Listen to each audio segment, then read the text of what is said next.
Hello, my name is Nathan Bass, and this is my demonstration speech for public speaking online at Iowa Western. The demonstration I've chosen today is how to install or replace a hard drive of some sort in a personal computer.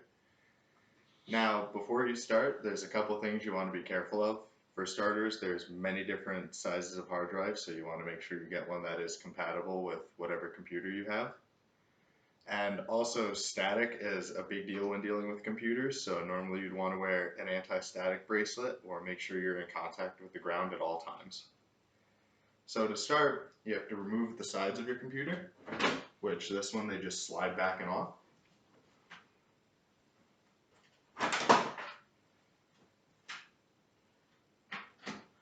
And then you want to locate wherever your hard drive bay is at, which in this case is right down here at the bottom. So you will take your hard drive, install it in any sort of tray that's available, or it'll just slide in. And then you find an empty spot where you want it to fit. And it should just slide right in and out of the way.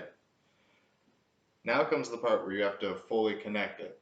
And this will require a power source plugged into it, as well as a SATA cable going from the hard drive to the motherboard.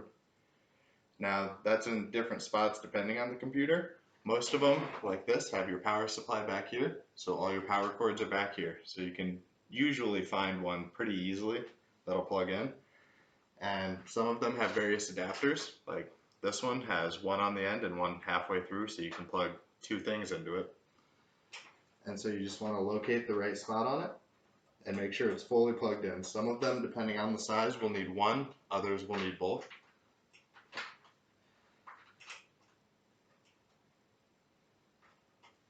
And after you get that plugged in, you need to find a SATA cable, which will either come with your motherboard or with the hard drive. Sometimes you might need to buy them separately.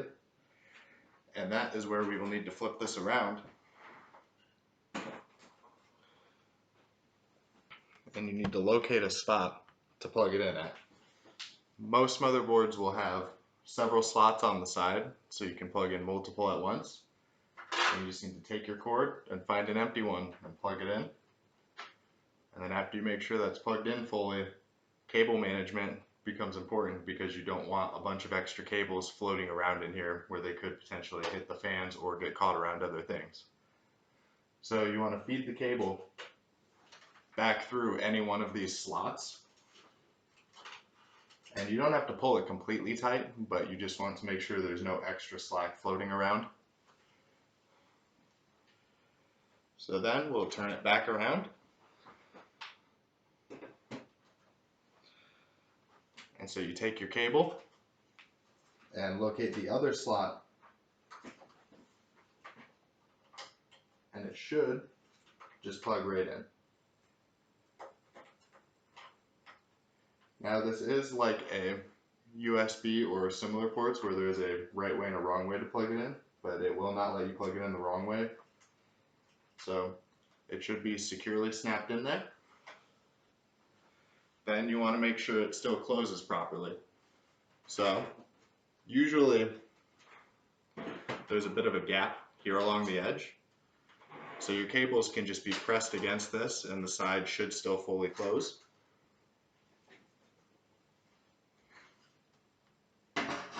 And this will vary depending on what kind of case you have.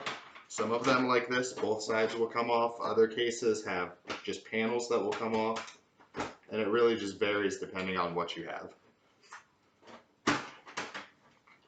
So this should just slide back into place like that. And now once you turn it on, it should work fine. You might just have to do some sort of setup with the software, but that should be good to go now.